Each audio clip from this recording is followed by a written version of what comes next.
13 कायदा ज्या वेळेला कन्स्ट्रक्शन प्रोजेक्ट सीज होतं, कन्स्ट्रक्शन प्रोजेक्ट ज्या वेळेला संपुष्टात येतं, त्यावेळेला 3 कायदे जे आहेत त्यांचा जन्म होतो.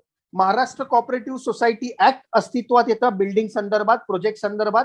महाराष्ट्र अपार्टमेंट ओनरशिप ऍक्ट तो येऊ शकतं, किंवा कंपनीज ऍक्ट 2013 ते येऊ शकतं. डिपेंड्स ऑन प्रमोटर कुठल्या गोष्टीसाठी प्रमोट करत आहे. मग महाराष्ट्र कोऑपरेटिव्ह सोसायटी ऍक्ट जो आहे तो सांगतो की तुम्हाला ऑक्युपन्सी राईट दिलेले आहेत, that the right to occupancy is transferable and heritable. Maharashtra apartment act 1970 चा जो आहे तो आपल्याला सांगतो तुम्हाला पार्ट ओनरशिप दिलेली आहे, तुमची ओनरशिप कन्सेप्ट आहे, अनडिवायडेड इंटरेस्ट मध्ये देखील तुम्हाला ओनरशिप राईट्स आहेत, आणि that right to ownership is also transferable and heritable. तसंच कंपनी ऍक्ट जो आहे तो शेअर होल्डिंग्स वरती प्राधान्य देतो, आणि तिथे देखील शेअर्स जे आहे ते ट्रान्सफरेबल आणि हेरिटेबल कन्सेप्ट आहे. मग हे सर्व ऑप्शन लास्ट लेक्चर मध्ये, लास्ट सेशन मध्ये we have already covered in depth, आणि या प्रिन्सिपलच्या आधारावरतीच आपल्याला रिकव्हरी प्रोसिडिंग्सला पुढे जायचं आहे. म्हणजे एकदा प्रोजेक्ट पूर्ण झाला, एकदा प्रोजेक्ट पूर्ण आला किंवा सोसायटी अस्तित्वात आली महाराष्ट्र कोऑपरेटिव्ह सोसायटी ऍक्ट प्रमाणे, मग सोसायटी अस्तित्वात आल्यावरती ती सोसायटी, आपण त्या सोसायटीला बोलतो की you are the owner of this building and the land. मग आपण कन्व्हिन्स केल्यावरती आपण बोलतो की society is the owner of the building and the property, entire property. मग सोसायटी ओनर असेल तर त्याला आपण ज्युरिस्टिक, कायद्याच्या भाषेमध्ये आपण एक पर्सनची जी डेफिनेशन आहे त्याच्यामध्ये आपण नॅचरल पर्सन आणि ज्युरिस्टिक पर्सन अशी आपल्याकडे डेफिनेशन्स आहेत. तर ज्युरिस्टिक पर्सनच्या ह्यानी आपण त्या सोसायटीला, कोऑपरेटिव्ह हाऊसिंग सोसायटीला संबोधतो, आणि मग ते ज्युरिस्टिक पर्सनला कंट्रोल करणारी एक बॉडी असते, त्याला आपण बोलतो कमिटी, त्याला आपण मॅनेजिंग कमिटी असं संबोधतो. बायलॉज मध्ये 114 मध्ये जर आपण प्रोव्हिजन बघितली तर त्याच्यामध्ये स्ट्रेंथ वगैरे सर्व दिलेलं आहे. आता सध्याच 1 महिन्यापूर्वी इलेक्शनचे रूल्सही आपल्याकडे अस्तित्वात आलेले आहेत, आणि 31 ऑगस्ट पर्यंत इलेक्शन कंडक्ट करू नये कोविड पॅन्डेमिकची सिच्युएशन बघून, म्हणून स्टेट गव्हर्नमेंटने गाईडलाईन्सही फ्रेम केलेले आहे. 31 ऑगस्ट नंतर महाराष्ट्र स्टेट फेडरेशन जे आहे ते सिलेबस फ्रेम करत आहे इलेक्शनचा. ते सिलेबस अस्तित्वात येईल आणि तुम्हाला ट्रेनिंग दिली जाईल, आणि त्यानंतर तुमचे इलेक्शन्स जे आहेत ते तुम्ही कंडक्ट करू शकता. म्हणजे मॅनेजिंग कमिटीच्या अनुषंगाने हे सर्व प्रोव्हिजन्स आहे. मग आपण मॅनेजिंग कमिटी आणि सोसायटीवरती स्ट्रेस देतोय, कारण सोसायटीचं मेन कार्य काय आहे. ज्यावेळेला आपण पार्ट ओनरशिप कन्सेप्ट बोलतो त्यावेळेला society is the entire owner, आणि मग ती सोसायटी जी आहे ती आपल्याला अम्युनिटीज प्रोव्हाइड करते. मग कुठल्या अम्युनिटीज प्रोव्हाइड करते, मग आपण बघतो की आपल्याकडे पार्किंगच्या अम्युनिटीज प्रोव्हाइड करते, लिफ्ट अम्युनिटीज आहेत, आपल्याला जे वॉचमॅन फॅसिलिटीज आहेत ते सर्व अम्युनिटीज, पाणी असेल, प्रॉपर्टी असेल, सर्व गोष्टीमध्ये ते अम्युनिटीज प्रोव्हाइड करते.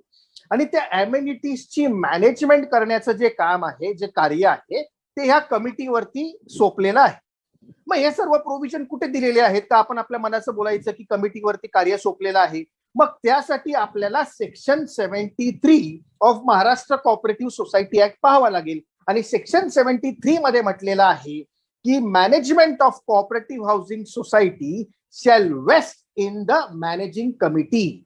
म्हणजे मॅनेजिंग कमिटीच्या डोक्यावरती मॅनेजमेंटची जबाबदारी दिलेली आहे असं सेक्शन 73 सांगतो. सेक्शन 73 इथपर्यंत थांबत नाही, पुढे जाऊन असं सांगतो की मॅनेजिंग कमिटी जी आहे that shall be jointly and severally responsible for all the decisions taken by that managing committee. एवढंच नव्हे, पुढे जाऊन असं सांगितलेलं आहे shall be jointly and severally responsible for all the acts or omission detrimental to the interest of the society. म्हणजे managing committee एवढ्यापर्यंत सिव्हरली आणि jointly responsible आहे, आणि हीच रेस्पॉन्सिबिलिटी जी आहे मग ती आपल्याला रिकव्हरी प्रोसिडिंग्स कडे घेऊन जाते. म्हणजे थोडक्यात काय, रिकव्हरी प्रोसिडिंग्स कडे कशी घेऊन जाते, तर उदाहरणार्थ ज्या वेळेला आपण म्हणतो की कोऑपरेटिव्ह हाऊसिंग सोसायटी आपल्याला अम्युनिटीज प्रोव्हाइड करते, मॅनेजमेंटची जी सर्व जबाबदारी आहे ही अम्युनिटीज आपल्यापर्यंत येईपर्यंत ती कोऑपरेटिव्ह हाऊसिंग सोसायटीची मॅनेजिंग कमिटीवरती आहे.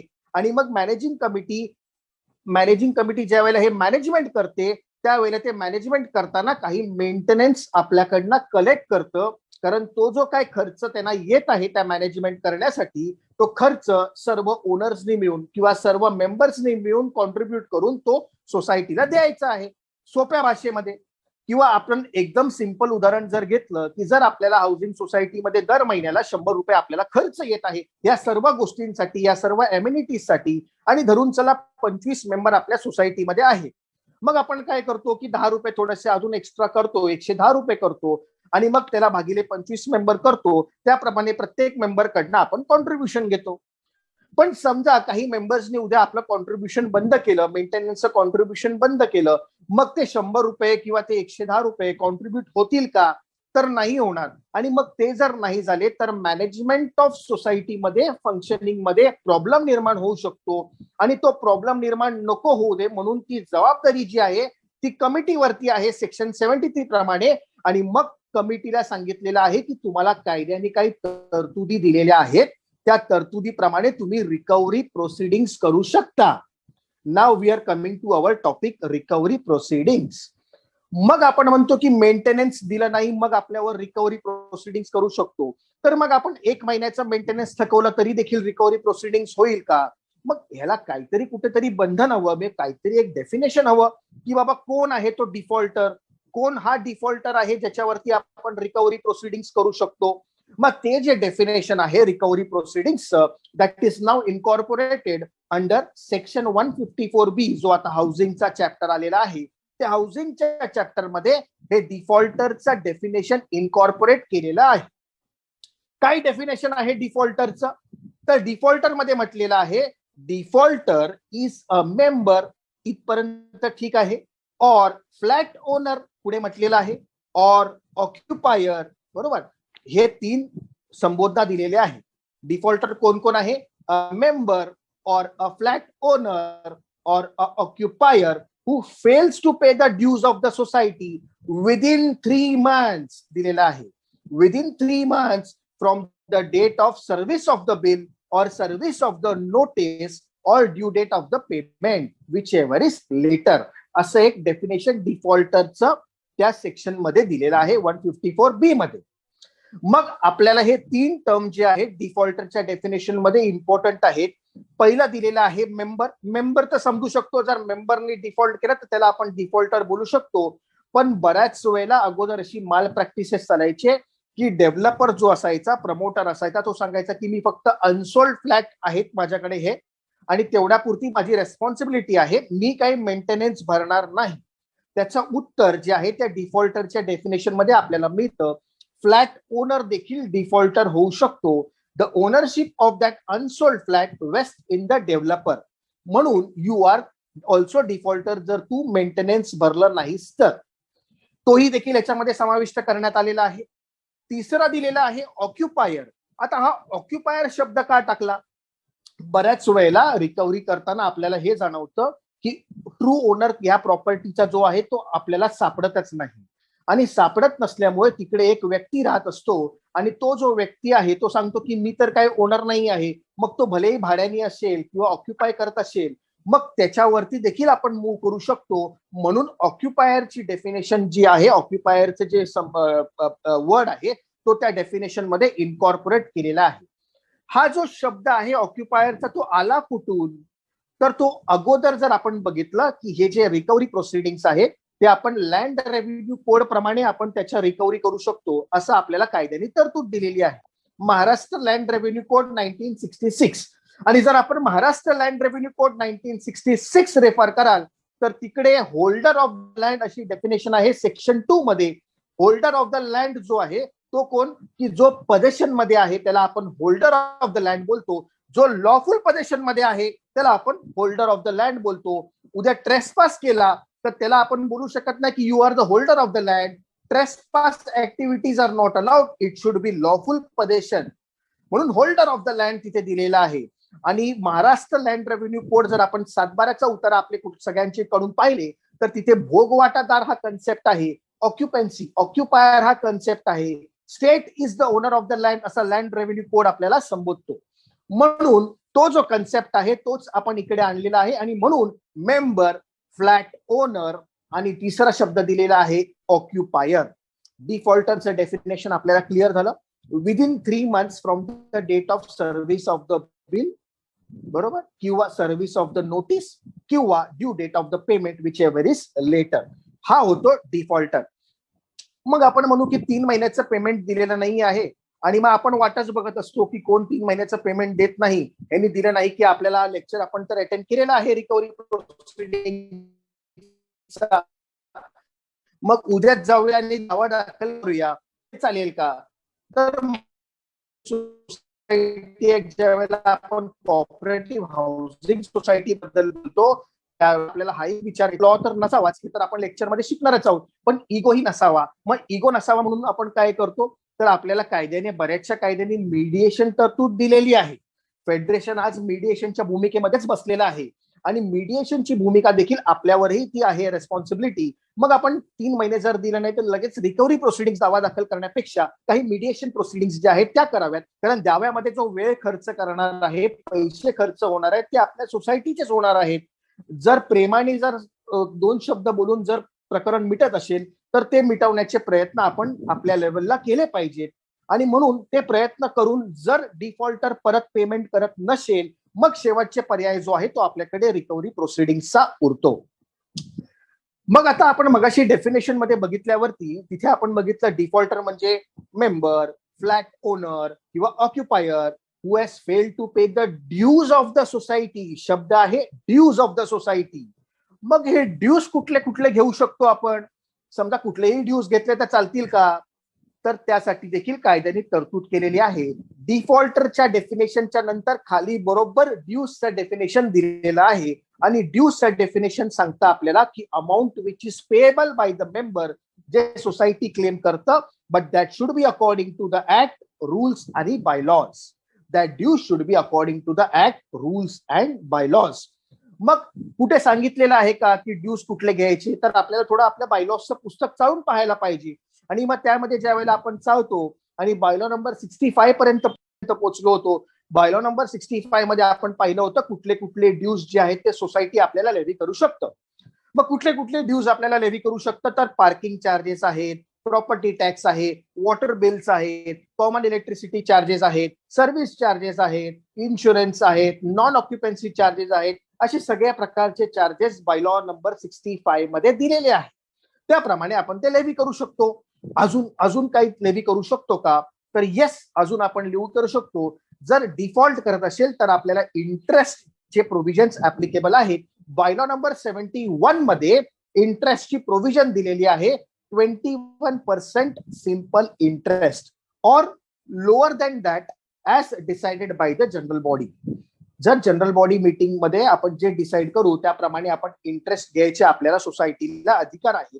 जे डिले करतात पेमेंटमध्ये त्यांच्याकडनं आपण इंटरेस्टही घेऊ शकतो. बायलॉ नंबर 71 मध्ये ती प्रोव्हिजन दिलेली आहे. तर ते देखील आपण बिलामध्ये इनकॉर्पोरेट करू शकतो. अजून काय करू शकतो का? तर येस, मग आपल्याकडे पार्किंगचे जे बायलॉज आहेत, बायलॉ नंबर 78 to 84 जे आपण लास्ट सेशन मध्ये डिस्कस केले होते, तर तिथे बायलॉ नंबर 83, 84 मध्ये पार्किंगचे चार्जेस घेण्याबद्दल तेही सांगितलेलं आहे. मग ते देखील आपण लेव्ही करू शकतो. मग पुढे जर आपण गेलो तर रिपेअर मेंटेनन्स 159 बायलॉ जर आपण बघितला तर तिथे रिपेअर कुठल्या कुठल्या प्रकारचे करायचे त्याचे चार्जेस आपण घेऊ शकतो. मग पुढे 165A जर आपण बघितलं तर तिथे 5,000 रुपयाचा दंड आपण लावू शकतो जर ब्रीच ऑफ बायलॉज केला तर. ते देखील आपण बिलामध्ये इनकॉर्पोरेट करू शकतो. किंवा 169 ची प्रोव्हिजन आहे 5 टाइम्स द मेंटेनन्स बिल जर एन्क्रोचमेंट केली असेल कॉमन स्पेस वरती तर ते देखील आपण करू शकतो. मग ह्या सर्व प्रोव्हिजन्सच्या अनुषंगाने म्हणजे जर प्रोव्हिजन्स कायद्याने आपल्याला सांगितलेलं आहे तर त्याप्रमाणे आपण बिलामध्ये चार्जेस जे आहेत ते लेव्ही करू शकतो. हे सगळं सांगण्याचं तात्पर्य असं म्हणजे काही गोष्टी ज्या प्रोव्हिजन ऑफ कायद्यामध्ये बसत नाही, ऍक्ट मध्ये, रूल्स मध्ये, बायलॉज मध्ये, ज्या इलिगल गोष्टी आहेत आणि ज्यात जर आपण पैसे मेंबर्स कडनं मागायला गेलो तर ते घेण्याचे अधिकार आपल्याला नाही आहेत. तसंच ते जर त्यांनी दिले नाहीत तर त्याच्या विरुद्ध आपल्याला एन्फोर्स करायचे अधिकार देखील नाही आहे. म्हणून ड्यूज जे आहेत ते कायद्याच्या अनुषंगानेच आपण घेतले पाहिजे. हा कन्सेप्ट एक थोडासा आपल्याला विचार करायचा आहे. आता आपण ड्यूज बघितलं, कुठल्या कुठल्या प्रकारचे ड्यूज घेऊ शकतो ते बघितलं. आपण आता बिल रेस केलेली आहेत आणि बिल रेस करून मेंबर जो आहे तो डिफॉल्ट झालेला आहे. डिफॉल्ट करून आपण समजवण्याचे प्रयत्न केलेले आहेत तरी तो समजत नाही आहे आणि मग त्याच्यावरती आपल्याला आता रिकव्हरी प्रोसिडिंग्स मूव्ह करायची आहे. मग रिकव्हरी प्रोसिडिंग्स मूव्ह करण्यासाठी कायद्याने आपल्याला काही प्रोव्हिजन्स दिले आहेत का ते आपल्याला पहिलं पाहावं लागेल. तर कायद्याने एक नाही, आपल्याला दोन नाही, तर आपल्याला 3 प्रोव्हिजन्स दिलेले आहेत. आपल्याला 3 डिफरंट वेज आहेत. त्या 3 मार्गाने आपण जाऊन रिकव्हरी प्रोसिडिंग्स जी आहे ती करू शकतो. मग 3 वेगवेगळे मार्ग कुठले? तर पहिला मार्ग जो आहे तो सेक्शन 91 मध्ये दिलेला आहे, महाराष्ट्र कोऑपरेटिव्ह सोसायटी ऍक्टच्या सेक्शन 91 मध्ये. आणि सेक्शन 91 मध्ये सेक्शन 91 मध्ये जे ज्युरिस्डिक्शन वेस्ट करतं ते कोऑपरेटिव्ह कोर्टाला वेस्ट करतं. म्हणजे सेक्शन 91 हा डिस्प्यूटचं हेडिंग घेऊन येतो आणि तो सांगतो notwithstanding anything contain in any other law for the time being in force any dispute pertaining to constitutional meetings किंवा business or management of the society असेल तर then that dispute can be referred to cooperative court. म्हणजे cooperative कोर्टाचे जे दरवाजे आहेत ते आपल्याला सेक्शन 91 नी ओपन केलेले आहेत. ज्या वेळेला आपण बिझनेस आणि मॅनेजमेंट ऑफ द सोसायटी बोलतो त्यावेळेला ह्या गोष्टी ज्या आहेत त्या आपण कोऑपरेटिव्ह कोर्टाकडे घेऊन जाऊ शकतो. तर सेक्शन 91 आपल्याला कोऑपरेटिव्ह कोर्टाचे दरवाजे ओपन करतो. देन सेक्शन 93 वर सेक्शन 93 सब क्लॉज 2 जर आपण पाहिलात तर तिथे सांगितलेलं आहे की जर complicated question of issues of question आणि लॉ आणि फॅक्ट असतील तर ते जे इश्यूज आणि फॅक्ट आहेत तर ते घेऊन जायचे अधिकार तुम्हाला सिव्हिल कोर्टाकडे पण दिलेले आहे. म्हणजे मग कोऑपरेटिव्ह कोर्टाकडनं आपण ट्रान्सफर करून आपण सिव्हिल कोर्टाकडेही जाऊ शकतो जर त्याच्यामध्ये कॉम्प्लिकेटेड क्वेश्चन ऑफ लॉ आणि फॅक्ट असतील तर. मग आपल्याला सिव्हिल कोर्टाचे दरवाजे सेक्शन 93 सब क्लॉज 2 नी ही ओपन केलेले आहेत. या मार्गाने आपण रिकव्हरी प्रोसिडिंग तिथेही करू शकतो. त्यानंतर पूर्वी सेक्शन 1001 होता, 101 सर्वांना प्रचलित असेल, 101 ची प्रोसिडिंग आपण बोलायचो, तो आज चेंज होऊन सेक्शन 154B29 झालेला आहे. सेक्शन 154B29 हाऊसिंग साठी जो चॅप्टर आलेला आहे त्यामध्ये रिकव्हरी प्रोसिडिंग्स दिलेले आहे. सेक्शन 154B29 मध्ये रिकव्हरी प्रोसिडिंग सांगताना ओपनिंग स्टेटमेंट केलेलं आहे notwithstanding anything contain in section 91, 93 and 98. मग a society can make an application to the registrar. एक सोसायटीने ऍप्लिकेशन करायचं आहे रजिस्ट्रारला for recovery of its dues, हा शब्द वापरलेला आहे, for recovery of its dues. आणि पुढे अजून मोर क्लॅरिटी केलेली आहे or recovery of repair and maintenance पण सांगितलेलं आहे, और कन्स्ट्रक्शन चार्जेस असंही सांगितलेलं आहे, और सर्व्हिस चार्जेस. हे सर्व प्रकारचे स्टेटमेंट त्या 154B29 मध्ये दिलेले आहे. मग ह्या सर्व मुद्द्यांवरती आपण रिकव्हरी करू शकतो असं सेक्शन 154B29 चा सब क्लॉज 1 आपल्याला सांगतो. मग त्यासाठी काय करावं लागेल तर त्यासाठी ऍप्लिकेशन करावं लागेल आणि रजिस्ट्रार जे आहे ते एन्क्वायरी कंडक्ट करतील. एन्क्वायरी कंडक्ट करून आपल्याला रिकव्हरी सर्टिफिकेट ग्रांट करतील असं सेक्शन 154B29 मध्ये सब क्लॉज 1 मध्ये सांगितलेलं आहे. रजिस्ट्रार सुमोटो ही हे करू शकतो. सब क्लॉज 2 मध्ये सुमोटो पॉवर्स जे आहेत ते रजिस्ट्रारलाही दिलेले आहे. आता आपण बघूया की आपल्याला 3 मार्ग आपण पाहिले. एक 91 चा मार्ग कोऑपरेटिव्ह कोर्टाचा, एक सिव्हिल कोर्टाचा मार्ग आणि एक रिकव्हरी प्रोसिडिंग्स 101 जो पूर्वी होता, आता 154B29 चा मार्ग. मग ह्या तिन्ही मार्गामध्ये जेव्हा आपण बघतो त्यावेळेला तिन्ही मार्गाचे प्रोसेस कसे कसे आहेत मग आता थोडंसं तेही समजून घेतलं पाहिजे. सेक्शन 91 मध्ये ज्यावेळेला आपण कोऑपरेटिव्ह कोर्टात बोलतो किंवा सिव्हिल कोर्टामध्ये ज्यावेळेला आपण बोलतो की आम्ही दावा दाखल करू शकतो तर ते जे दावे आहेत ते कसे दाखल होतात तर आपल्याकडे कायद्याने सिव्हिल प्रोसिजर कोड आहे. त्या सिव्हिल प्रोसिजरल कोड मध्ये सांगितलेलं आहे, जर आपण ऑर्डर 4 किंवा सेक्शन 24 पासून बघितलं तर ऑर्डर 4 मध्ये सांगितलेलं आहे इन्स्टिट्यूशन ऑफ सूट. आणि सूट इन्स्टिट्यूट कसा करायचा by submitting a plaint to the proper authority असं ऑर्डर 4 मध्ये सांगितलेलं आहे. म्हणजे थोडक्यात आपल्याला तिकडे दावा दाखल करताना प्लेंट सबमिट केलं पाहिजे. मग प्लेंट सबमिट केल्यावरती समोरची पार्टी जी आहे ती रिटर्न स्टेटमेंट सबमिट करणार. मग त्यानंतर ऍफिडेव्हिट एव्हिडन्स इश्यूज प्रोसेस होणार, मग ऍफिडेव्हिट एव्हिडन्स येणार, मग क्रॉस एक्झामिनेशन होणार, मग आर्ग्युमेंट्स होणार आणि मग शेवटला जे आपल्याला मिळणार सेक्शन 91 जर आपण कोऑपरेटिव्ह कोर्टाचे दरवाजे उघडले तर आपल्याला शेवटला जे मिळतं त्याला आपण बोलतो अवॉर्ड. त्याला आपण काय संबोधतो अवॉर्ड. हा शब्द सेक्शन 96 मध्ये दिलेला आहे. म्हणजे अवॉर्ड आपल्याला तिथून मिळतो. जर आपण सिव्हिल कोर्टाचे दरवाजे उघडले तर सिव्हिल कोर्टामध्ये पण सेम सिव्हिल प्रोसिजरल कोड प्रमाणे दावे चालणार आणि शेवटला जे आपल्याला मिळणार त्याला आपण बोलतो जजमेंट आणि नंतर डिक्री. बरोबर, डिक्री मिळते तिकडे आपल्याला. मग इथे काय मिळतं 154B29 मध्ये? 154B29 ही समरी प्रोसिडिंग्स आहे. म्हणजे थोडक्यात काय तर थोडक्यात प्रोसिडिंग्स आहे, फास्ट प्रोसिडिंग्स आहे. एवढ्या डिटेलमध्ये प्रोसिडिंग्स करण्याची आवश्यकता नाही आहे. मग त्या प्रोसिडिंग्स मध्ये शेवटला जे रजिस्ट्रार एन्क्वायरी करून देतो त्याला आपण बोलतो रिकव्हरी सर्टिफिकेट. मग रजिस्ट्रार जे देतो ते आपल्याला रिकव्हरी सर्टिफिकेट देतो.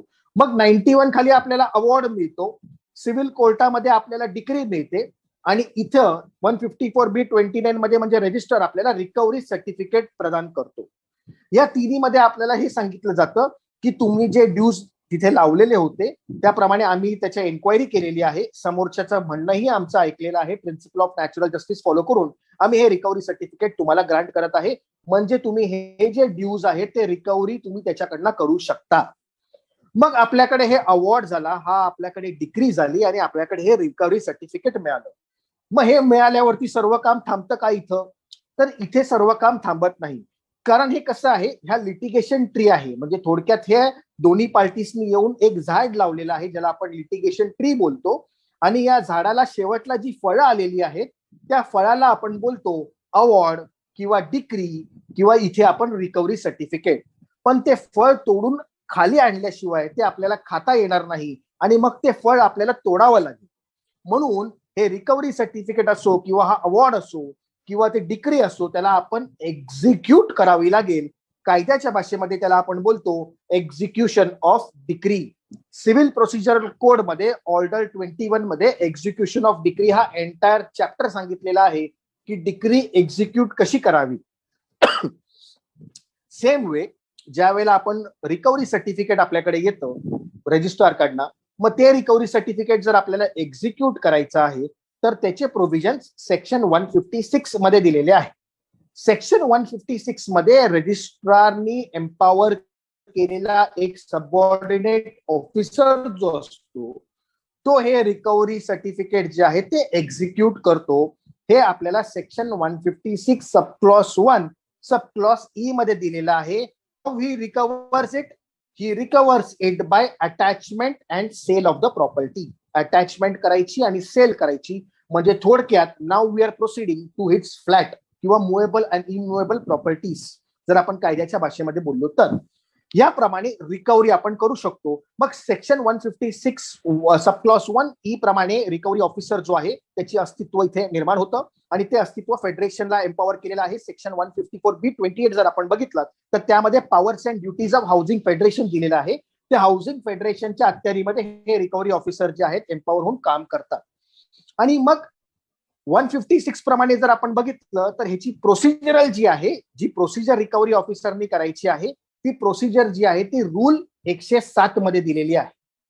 107 मध्ये त्याचे प्रोसिजरल पूर्ण डिटेल मध्ये दिलेलं आहे. मग ते जे रूल 107 मध्ये जे प्रोसिजर दिलेलं आहे ते सेम जर आपण सिव्हिल प्रोसिजर कोड मध्ये पाहिलं तर जसं आपण इकडे डिक्री एक्झिक्यूट करतो same to same procedure rule 107 मध्ये दिलेली आहे. मग थोडक्यात आपण जाणून घेऊया की ती प्रोसिजर कशी करायची. एक सोप्या भाषेमध्ये आपण जाणून घ्यायचा प्रयत्न करूया. तर रूल 107 जर आपण पाहिलं तर त्यामध्ये सब क्लॉज 1 पासून ते सब क्लॉज 23 पर्यंत अशा प्रोव्हिजन दिलेले आहेत.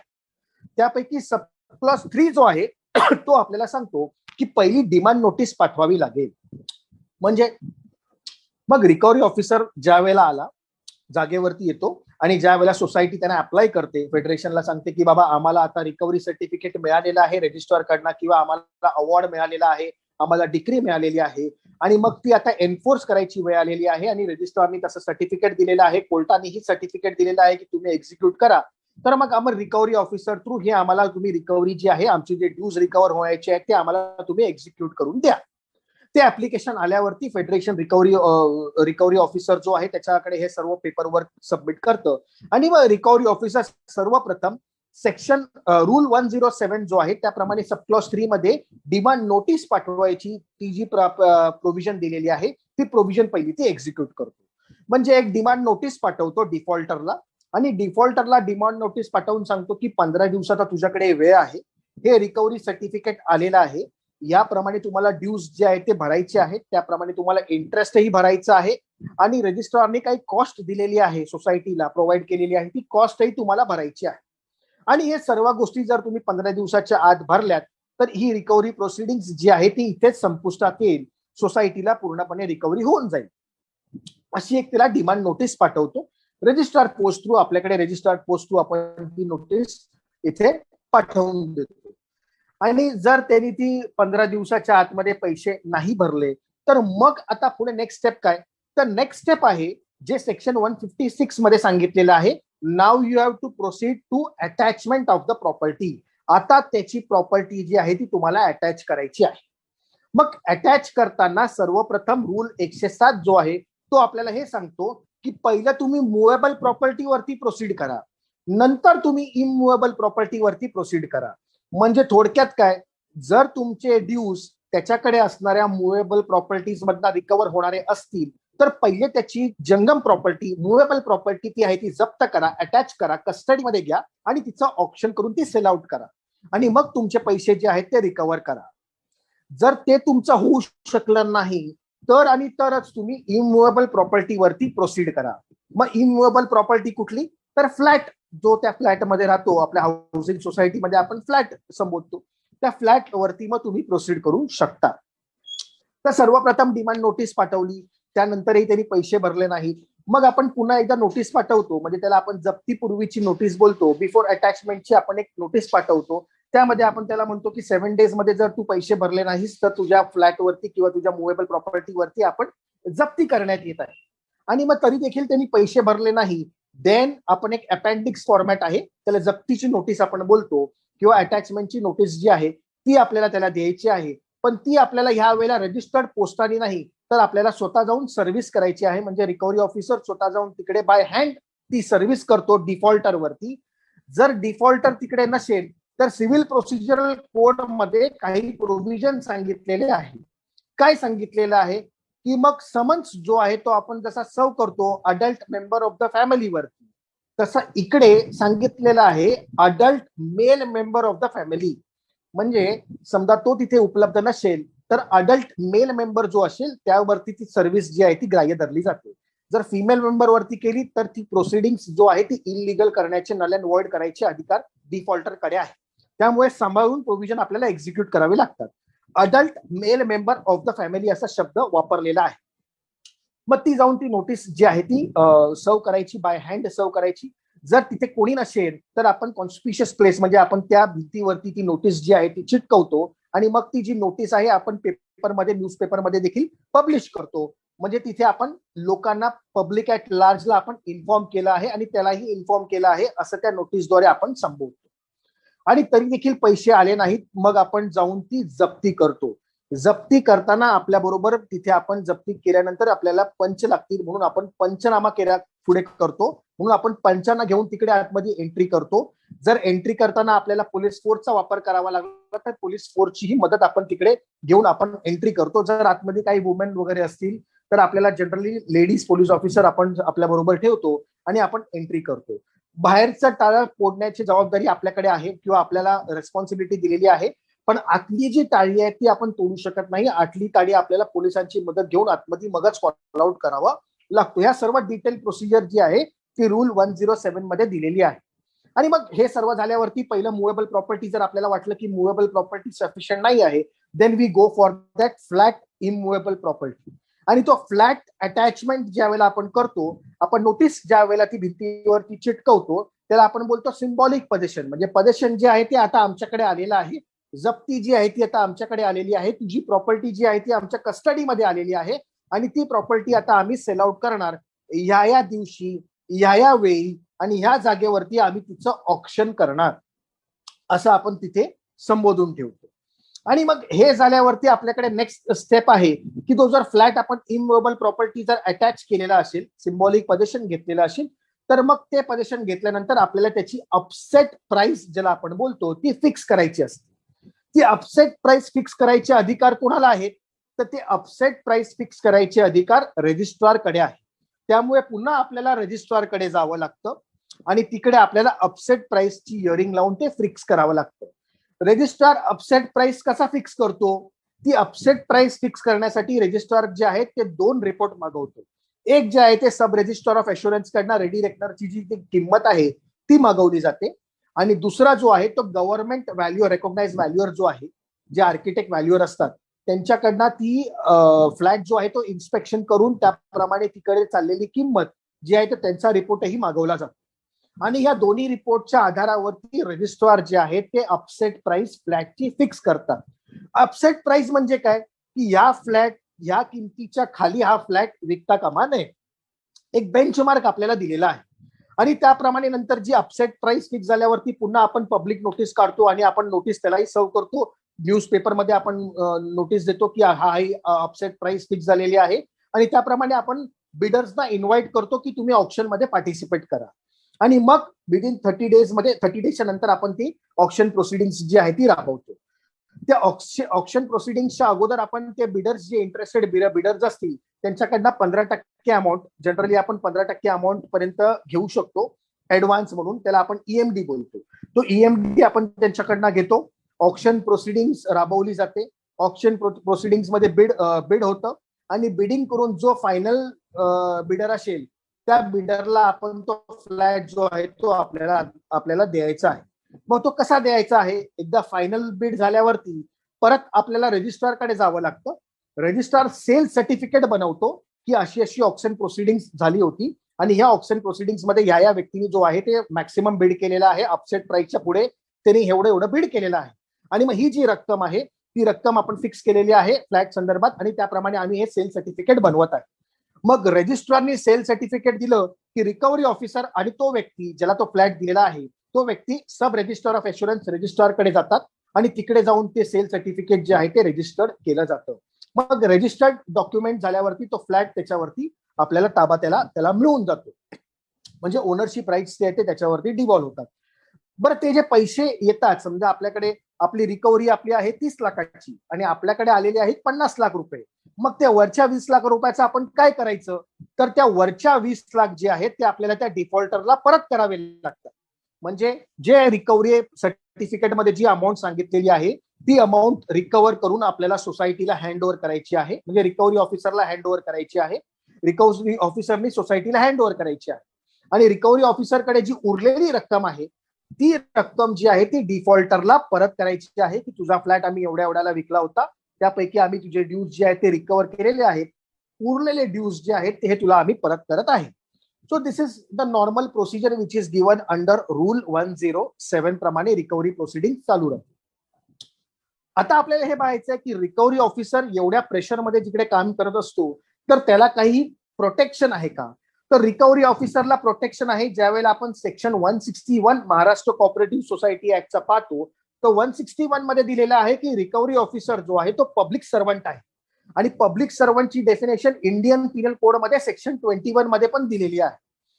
तिथे इंडियन पिनल कोड जर आपण सेक्शन 172 ऑनवर्ड्स प्रोव्हिजन बघितले, 170 टू 190 जे प्रोव्हिजन्स आहेत, contempt of lawful authorities of public servant, मग तिकडे काही प्रोव्हिजन्स आहेत. थोडक्यात 177 मध्ये सांगितलेलं आहे की जर पब्लिक सर्वंटला फॉल्स इन्फॉर्मेशन दिली किंवा त्यांनी काही तुम्हाला प्रश्न विचारले आणि तुम्ही त्याची चुकीची उत्तरं दिली तर तुम्ही 6 महिन्यापर्यंत तुरुंगवास करू शकता.